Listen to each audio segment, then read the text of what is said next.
40% ಇದರಿಂದ ನಾವು ಮನಿ ಸೇವ್ ಮಾಡ್ಬೋದು ಅಂಡ್ ಟೈಮ್ ಕೂಡ ನಮಗೆ ಸೇವ್ ಆಗುತ್ತೆ. ಇದು ಯಾರಿಗೂ ಕೂಡ ಅಷ್ಟು ಜನಗಳಿಗೆ ಗೊತ್ತಿರಲ್ಲ. ನೀವೇ ಬಂದು ನೋಡಿ ಇಲ್ಲಿ ಯಾವ ತರ ತಯಾರಾಗ್ತಿದೆ ಅಂತ. ಇದ್ರ ಹೆಸರು ಬಂದ್ಬಿಟ್ಟು ಸಾಲಿಡ್ ಬ್ರಿಕ್ಸ್ ಅಂತ ಹೇಳ್ತೀವಿ. ಇವಾಗ ತಾನೇ ಜಸ್ಟ್ ಮ್ಯಾನುಫ್ಯಾಕ್ಚರಿಂಗ್ ಆಗಿ ಬಂದಿರೋ ಇಟ್ಕೆಗಳಿವು. ನಮಗೆ 100 ಟನ್ ಕೆಪಾಸಿಟಿಲಿ ಇದು ಪ್ರೆಷರ್ ಆಗಿ ನಮ್ಗೆ ಈಚೆಗೆ ಬರುತ್ತೆ ಬ್ರಿಕ್ಸ್. ನೀಡಲ್ ಟೆಸ್ಟ್ ಇದಕ್ಕೂ ಕೂಡ ಮಾಡ್ತಾ ಇದೀವಿ. 21 ಡೇಸ್ ಕ್ಯೂರಿಂಗ್ ಇರುತ್ತೆ. ಒಂದ್ ಇಟ್ಕೆ ಕೂಡ ಎಲ್ಲೂ ಹೊಡೆದೋಗಿಲ್ಲ.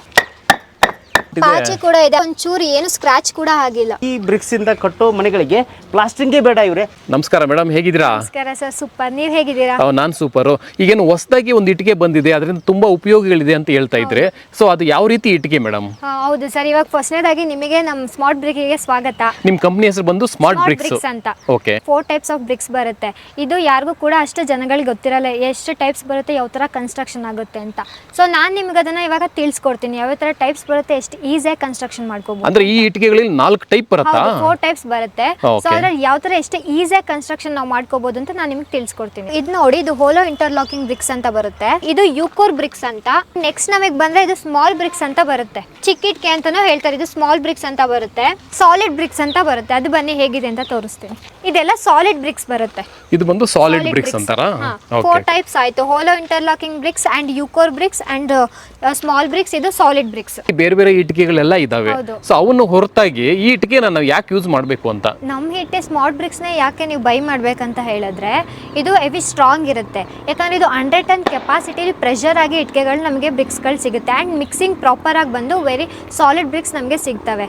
ಅದಕ್ಕೋಸ್ಕರ ಇದು ಹೆವಿ ಸ್ಟ್ರಾಂಗ್ ಆಗಿರುತ್ತೆ. ಅಂಡ್ ಸ್ಮಾರ್ಟ್ ಬ್ರಿಕ್ಸ್ ನ ಯೂಸ್ ಮಾಡೋದ್ರಿಂದ ನಾವು ಕಾಸ್ಟ್ ಸೇವಿಂಗ್ಸ್ ನ ಮಾಡ್ಬೋದು ಅಂಡ್ ಏಕೋ ಫ್ರೆಂಡ್ಲಿ ಆಗಿರುತ್ತೆ. ಮತ್ತೆ ಈಸಿ ಟು ಕನ್ಸ್ಟ್ರಕ್ಷನ್ ನಾವು ಮಾಡ್ಕೋಬಹುದು ಅಂಡ್ ಲೋ ಬಜೆಟ್ ಕೂಡ ಇರುತ್ತೆ ಅಂಡ್ ನಮಗೆ ಇದು ಟೈಮ್ ಕೂಡ ಸೇವಿಂಗ್ ಆಗುತ್ತೆ. ಇದರಿಂದ ನಮಗೆ ಓವರ್ ಆಲ್ ಕನ್ಸ್ಟ್ರಕ್ಷನ್ ಅಂತ ಬಂದಾಗ 30% ಇದರಿಂದ ನಮಗೆ ಸೇವ್ ಆಗುತ್ತೆ. ಸೇವ್ ಮಾಡಬಹುದಾ ಮನಿನ? 30 to 40% ಇದರಿಂದ ನಾವು ಮನಿ ಸೇವ್ ಮಾಡಬಹುದು ಅಂಡ್ ಟೈಮ್ ಕೂಡ ನಮಗೆ ಸೇವ್ ಆಗುತ್ತೆ. ಯಾಕಂದ್ರೆ ಈಸಿ ಟು ಕನ್ಸ್ಟ್ರಕ್ಷನ್ ಮಾಡೋದ್ರಿಂದ ಟೈಮ್ ಕೂಡ ನಮಗೆ ಸೇವ್ ಆಗುತ್ತೆ. ಅಂದ್ರೆ ಬೇಗ ಬೇಗ ಮನೆ ಕಟ್ಕೋಬಹುದು. ಬೇಗ ಮನೆ ಕಟ್ಬೋದು ನಾವು. ಅದಕ್ಕೆ ಕಾರಣ ಇದು ಈಸಿ ಟು ಕನ್ಸ್ಟ್ರಕ್ಟ್ ಅಂತ. Easy to construct. ಅದನ್ನ ನಾನು ನಿಮಗೆ ತೋರಿಸ್ತೀನಿ ಯಾವ ತರ ಸ್ಟ್ರಾಂಗ್ ಇರುತ್ತೆ ನಮ್ಮ ಇಟ್ಕೆ ಅಂತ. ನಾನು ನಿಮಗೆ ಟೆಸ್ಟೆಡ್ ಆಗಿ ತೋರಿಸ್ತೀನಿ ಅಂಡ್ ಇದು ನಮಗೆ ಟೆಸ್ಟೆಡ್ ಪ್ರೂಫ್ ಕೂಡ ಸಿಗುತ್ತೆ. ಸೊ ಇಲ್ಲಿ ಬಂದು ಮ್ಯಾನುಫ್ಯಾಕ್ಚರ್ ಮಾಡೋದಾ ಬ್ರಿಕ್ಸ್ ನ? ಹೌದು, ಮ್ಯಾನುಫ್ಯಾಕ್ಚರ್ ಮಾಡ್ತಾ ಇರೋದು. ಸ್ಪೇಸ್ ಅಂಡ್ ಸಿಮೆಂಟ್ ಮಣ್ಣು ಎಲ್ಲ ನಮ್ಗೆ ಮಿಕ್ಸಿಂಗ್ ಆಗಿ ಡೈರೆಕ್ಟ್ ಇಲ್ಲಿಗೆ ನಮಗೆ ಬರುತ್ತೆ ಅಂಡ್ ಇದರಿಂದ ನೆಕ್ಸ್ಟ್ ನಾವು ಬ್ರಿಕ್ಸ್ ಪ್ರಿಪೇರ್ ಮಾಡ್ತೀವಿ. ಸೊ ಇದು ಬಂದು ಎಲ್ಲ ಮಿಷನರಿಯಲ್ಲಿ ರನ್ ಆಗುವಂತದ್ದು. ಮಿಷನರಿಯಲ್ಲಿ ರನ್ ಆಗಿ ಇಲ್ಲಿ ಬಂದು ನಮಗೆ ಲಾಸ್ಟ್ ಔಟ್ಪುಟ್ ಬಂದು ಇಲ್ಲಿ ಬ್ರಿಕ್ಸ್ ತಯಾರಾಗುತ್ತೆ. ಸೊ ಇವಾಗ ನೀವೇ ಬಂದು ನೋಡಿ ಇಲ್ಲಿ ಯಾವ ತರ ತಯಾರಾಗ್ತಿದೆ ಅಂತ ಹೇಳ್ಬಿಟ್ಟು. ಇಲ್ಲಿಂದ ನಮಗೆ ಸಾಲಿಡ್ ಬ್ರಿಕ್ಸ್ ಅಂತ ಪ್ರಿಪೇರ್ ಆಗಿ ಬರುತ್ತೆ.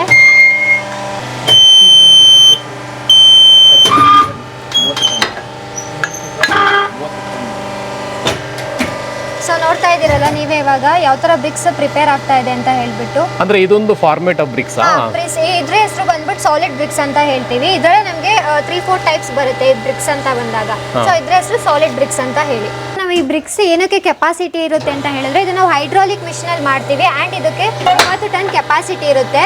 ಅದರಿಂದ ಇದು ಸಿಕ್ಕಾಪಟ್ಟೆ ಡ್ಯೂರಬಿಲಿಟಿ ಅಂತ ಹೇಳ್ಬೋದು. ಅದರಿಂದ ಇದಕ್ಕೆ ತುಂಬಾ ಸ್ಟ್ರಾಂಗ್ ಆಗಿರುತ್ತೆ.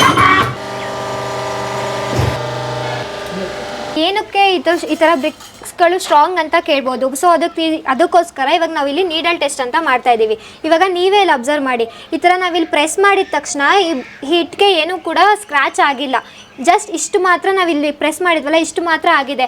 ಬಟ್ ಬೇರೆ ಥರ ಹಾಲೋ ಬ್ರಿಕ್ಸ್ ಅಂತ ಏನಾದರೂ ಹೋದಾಗ ನಾವು ಜಸ್ಟ್ ಹಿಂಗೆ ಪ್ರೆಸ್ ಮಾಡಿದ ತಕ್ಷಣ ಆ ಇಟ್ಕೆಗಳೆಲ್ಲ ಇದು ಹೊಡೆದೋಗ್ಬೋದು. ಸೊ ಇದು ಬಂದು ಟೆಸ್ಟ್ ಮಾಡುವಂತ ಒಂದು ವಿಧಾನ, ನೀಡಲ್ ಟೆಸ್ಟ್ ಅಂತ ಹೇಳ್ತಾರೆ ಇದಕ್ಕೆ. ಸೊ ಇವಾಗ ನೀವು ನಾನು ಪ್ರೆಸ್ ಮಾಡಿದ್ನ ನೋಡಿದ್ರೆ ನೀವು ಅನ್ಕೋಬಹುದು ನಾನು ಕಂಪ್ಲೀಟ್ ಪ್ರೆಸ್ ಮಾಡಿಲ್ಲ ಅಂತ. ಸೊ ಅದಕ್ಕೋಸ್ಕರ ಅವರೇ ಪ್ರೆಸ್ ಮಾಡಿ ತೋರಿಸ್ತಾ ಇದ್ದಾರೆ. ಕಂಪ್ಲೀಟ್ ಪ್ರೆಸ್ ಮಾಡಿದ್ರು ಕೂಡ ಅದೇನೂ ಕೂಡ ಹೊಡೆದೋಗ್ಲಿಲ್ಲ ಇಟ್ಕೆ. ಅದಕ್ಕೋಸ್ಕರ ಇದು ಸ್ಟ್ರಾಂಗ್ ಅಂತ ಹೇಳ್ಬೋದು ನಾವು ಇಟ್ಕೆ. ಸೊ ಬೇರೆ ಇಟ್ಕೆಗಳಿಗೆ ಈ ತರ ಪ್ರೆಸ್ ಮಾಡಿದ್ರೆ ಹೊಡೆದೋಗುತ್ತೆ. ಅದು ಬೇರೆ ಹಾಲೋ ಬ್ರಿಕ್ಸ್ ಅಂತ ಎಲ್ಲ ಬಂದಾಗ ಈ ತರ ಪ್ರೆಸ್ ಮಾಡಿದ ತಕ್ಷಣ ಹೊಡೆದೋಗುತ್ತೆ. ಸೊ ಇದು ಸ್ಟ್ರಾಂಗ್ ಆಗಿರುತ್ತೆ, ಡ್ಯೂರೇಬಿಲಿಟಿ ಆಗಿರುತ್ತೆ. ಸೊ ಇವಾಗ ನೀವೇ ನೋಡಿ, ಇವಾಗ ತಾನೇ ಜಸ್ಟ್ ಮ್ಯಾನುಫ್ಯಾಕ್ಚರಿಂಗ್ ಆಗಿ ಬಂದಿರೋ ಇಟ್ಕೆಗಳಿವು.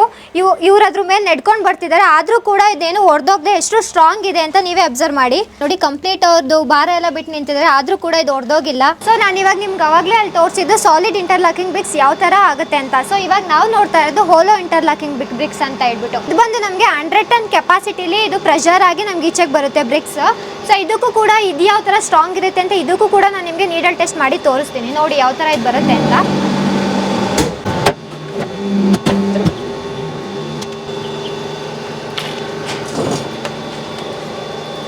ಸೊ ನೋಡ್ತಾ ಇದ್ದೀರಾ ಇದು ಯಾವ ತರ ಬಂದಿದೆ ಅಂತ, ಎಷ್ಟು ಕ್ಲಿಯರ್ ಕಟ್ ಆಗಿ ಫಿನಿಶಿಂಗ್ ಬಂದಿದೆ ಅಂತ. ಸ್ವಲ್ಪನೂ ಎಡ್ಜಸ್ ಅಲ್ಲಿ ಏನೂ ಆಗದೆ ಕ್ಲಿಯರ್ ಆಗಿ ಫಿನಿಶ್ ಆಗಿದೆ ಇದು.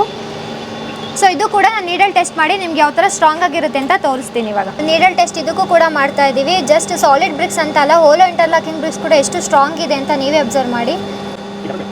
2 ಟೈಮ್ಸ್ ಪ್ರೆಸ್ ಮಾಡಿದ್ರು ಕೂಡ ಏನು ಕೂಡ ಆಗಿಲ್ಲ, ನೀವೇ ಅಬ್ಸರ್ವ್ ಮಾಡ್ಬೋದು ಇಲ್ಲಿ. ಪ್ರೊಸೆಸಿಂಗ್ ಯಾವ್ಯಾವ ಥರ ಆಗುತ್ತೆ ಅಂತ. ಪ್ರೊಸೆಸಿಂಗ್ ಆದಮೇಲೆ ನಮ್ಮದು ಬಂದು 21 ಡೇಸ್ ಕ್ಯೂರಿಂಗ್ ಇರುತ್ತೆ. 21 ಡೇಸ್ ಕ್ಯೂರಿಂಗ್ ಆದಮೇಲೆ ನಾವು ಅದನ್ನು ಸೇಲ್ ಮಾಡ್ತೀವಿ. ಸೊ ಕ್ಯೂರಿಂಗ್ ಅಂದರೆ ಏನು ಮಾಡ್ತೀರಾ? ಕ್ಯೂರಿಂಗ್ ಅಂದರೆ ನಾವು ಪರ್ ಡೇಲಿ 3 ಟೈಮ್ಸ್ ನೀರು ಹಾಕಿ ಕ್ಯೂರಿಂಗ್ ಮಾಡ್ತೀವಿ. ಸರ್ ನೀವು ಕೇಳಿದ್ರಿ ಅದು 21 ಡೇಸ್ ಕ್ಯೂರಿಂಗ್ ಆದಮೇಲೆ ಸ್ಟ್ರಾಂಗ್ ಇರುತ್ತಾ ಇಲ್ವಾ ಅಂತ. ಸೊ ನಾನು ಇವಾಗ ನಿಮಗೆ ತೋರಿಸ್ತಾ ಇದ್ದೀನಿ ಯಾವ ಥರ ಸ್ಟ್ರಾಂಗ್ ಇರುತ್ತೆ. ಅಂದರೆ ಟೆಸ್ಟ್ ಮಾಡ್ತಾ ಇದ್ದೀರಾ? ಹೌದು, ಟೆಸ್ಟ್ ಮಾಡ್ತಾ ಇದ್ದೀವಿ. ಅಷ್ಟು ಮೇಲ್ಗಡೆಯಿಂದ ಅವ್ರು ನಿಂತ್ಕೊಂಡು ಬ್ರಿಕ್ಸ್ ಹಾಕಿದ್ರು ಕೂಡ ಯಾವುದೇ ರೀತಿ ಏನಾಗೋದಿಲ್ಲ. ಹಾಕಿ ಸರ್, ನೋಡಿದ್ರಾ ಎಷ್ಟು ಸ್ಟ್ರಾಂಗ್ ಇದೆ ಅಂತ ಹೇಳಿ.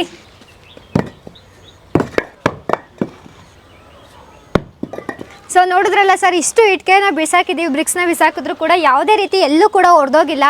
ಒಂದು ಇಟ್ಕೆ ಕೂಡ ಎಲ್ಲೂ ಒಡೆದೋಗಿಲ್ಲ. ಅಂದ್ರೆ ಇಷ್ಟು ಸ್ಟ್ರಾಂಗ್ ಇರ್ತವೆ. ಅಷ್ಟು ಸ್ಟ್ರಾಂಗ್ ಇರ್ತವೆ. 21 ಡೇಸ್ ಕ್ಯೂರಿಂಗ್ ಆದ್ಮೇಲೆ ಎಷ್ಟು ಸ್ಟ್ರಾಂಗ್ ಇರ್ತವೆ ಅಂತ ನೀವೇ ಅಬ್ಸರ್ವ್ ಮಾಡಿ. ಇಲ್ಲಿ ತುಂಬಾ ವೆರೈಟೀಸ್ ಆಫ್ ಇಟ್ಕೆಗಳು ಬರ್ತವೆ. ಅದರಲ್ಲಿ ಮೇನ್ ಇಂಪಾರ್ಟೆಂಟ್ ಅಂದ್ರೆ ಕ್ವಾಲಿಟಿ ಅನ್ನೋದು ಇಂಪಾರ್ಟೆಂಟ್ ಆಗುತ್ತೆ. ಸೊ ಇವಾಗ ನಮ್ಮ ಇಟ್ಕೆಲೆ ಅದನ್ನು ಕೂಡ ನಾವು ಟೆಸ್ಟ್ ಮಾಡಿ ತೋರಿಸ್ತಾ ಇದೀವಿ. ಈಗ ಯಾವ ರೀತಿ ಟೆಸ್ಟ್ ಮಾಡ್ತಾ ಇದೀರಾ ನೀವು? ಸೌಂಡ್ ಅಂತ ಹೇಳ್ಬಿಟ್ಟು. ಸೌಂಡ್ ಅಲ್ಲೂ ಟೆಸ್ಟ್ ಮಾಡಬಹುದಾ? ಕ್ವಾಲಿಟಿ? ಹೌದು, ಸೌಂಡ್ ಅಲ್ಲೂ ಕೂಡ ಕ್ವಾಲಿಟಿ ಟೆಸ್ಟ್ ಮಾಡಬಹುದು. ಸರ್ ಮಾಡಿ. ನೀವೇ ನೋಡ್ತಾ ಇದ್ದೀರಾ ಯಾವ ಥರ ಸೌಂಡ್ ಬರ್ತಾ ಇದೆ ಅಂತ. ಈ ಥರ ಸೌಂಡ್ ಬಂದರೆ ಅದು ಕ್ವಾಲಿಟಿ ಬ್ರಿಕ್ಸ್ ಅಂತ ಹೇಳ್ಬೋದು. ಅಂದರೆ ಮೆಟಲ್ ಸೌಂಡ್ ಬರಬೇಕು, ಆವಾಗ ಮಾತ್ರ ಅದು ಕ್ವಾಲಿಟಿ ಇಟ್ಕೆ ಅಂತ ಹೇಳ್ಬೋದು. ಸರ್ ಮಾಡಿ ಇನ್ನೊಂದ್ಸತಿ.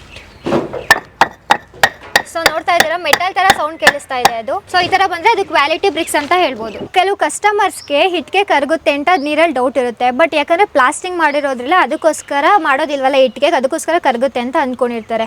ಆಮೇಲೆ ಸುಟ್ಟಿರೋ ಇಟ್ಕೆ ಅಂತ ಬಂದಾಗ ಅದು ಕೂಡ ನೀರಲ್ಲಿ ಇಟ್ಟರೆ 1 ಮಂತ್ಸ್ಗೆಲ್ಲ ಕರ್ಗೋಗ್ಬಿಡುತ್ತೆ. ಬಟ್ ನಮ್ಮ ಇಟ್ಕೆ ನೀವು ನೋಡ್ಬೋದು, ಅರೌಂಡ್ ಇದು ಕಸ್ಟಮರ್ಸ್ಗೆ ತೋರಿಸ್ಬೇಕಂತಾನೆ 6 ಮಂತ್ಸಿಂದ ನೀರಲ್ಲೇ ಇಟ್ಟಿದ್ದೀವಿ, ಆದರೂ ಕೂಡ ಯಾವುದೇ ರೀತಿ ಕರಗಿಲ್ಲ. ಸರ್ ಇದನ್ನ ಎತ್ತಿ. ಅಂದ್ರೆ 6 ಮಂತ್ಸ್ ಇಂದ ನೀರಲ್ಲಿ ಇದೆಯಾ? 6 ಮಂತ್ಸ್ ಇಂದ ಕಸ್ಟಮರ್ಸ್ ತೋರಿಸ್ಬೇಕಂತಾನೆ ನೀರಲ್ಲೇ ಇಟ್ಟಿದ್ದೀವಿ ಇದು. ಸೊ ಅದಕ್ಕೋಸ್ಕರ ಒಂಚೂರು ಎಲ್ಲೂ ಕರಗಿಲ್ಲ. ನೀವೇ ಪಾಚಿ ಕೂಡ ಇಲ್ಲಿ ಕಟ್ಟಿದೆ, ಅಬ್ಸರ್ವ್ ಮಾಡ್ಬೋದು ಎಷ್ಟು ಮಂತ್ಸಿಂದ ನೀರಲ್ಲಿದೆ ಅಂತ ಹೇಳಿ. ನೋಡ್ತಾ ಇದ್ದೀರಾ, ಜಸ್ಟ್ ಎಲ್ಲೂ ಕೂಡ ಒಂಚೂರು ಬ್ರೇಕ್ ಕೂಡ ಆಗಿಲ್ಲ, ಒಂಚೂರು ಏನೂ ಆಗಿಲ್ಲ.